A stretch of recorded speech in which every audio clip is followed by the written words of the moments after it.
നമസ്കാരം, സമഗ്രയിലേക്ക് സ്വാഗതം. പ്രവാസി ലീഗ് കണ്ണൂർ ജില്ലാ കമ്മിറ്റിയുടെ നേതൃത്വത്തിൽ കലക്ട്രേറ്റ് മാർച്ച് സംഘടിപ്പിച്ചു.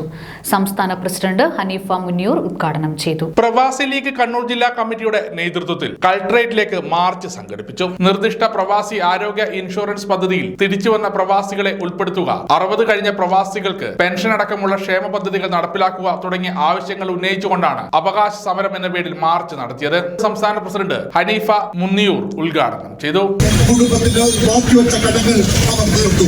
അതുകൊണ്ട് തന്നെ ഒന്നും ബാക്കിയില്ലാത്ത വിഭാഗങ്ങളായി അവർ തിരിച്ചു വന്നു. അവരെ കാണാനും അവരെ കേൾക്കാനും അവരെ ജീവിതത്തെ കുറിച്ച് ചിന്തിക്കാനും ഭരണകൂടങ്ങൾ തയ്യാറാകുന്നില്ല. ഭരണകൂടങ്ങൾ ഇത്തരം വിഭാഗങ്ങളോട് അലസത കാട്ടുകയാണ്, അവഗണന കാട്ടുകയാണ്. അവരെ കാണാത്ത രീതിയിൽ കാണുന്നത് കൊണ്ടാണ് പ്രവാസി ലീഗ് ഇത്തരത്തിലുള്ള ഒരു പ്രക്ഷോഭം സംഘടിപ്പിക്കുവാൻ തീരുമാനിക്കപ്പെട്ടത്.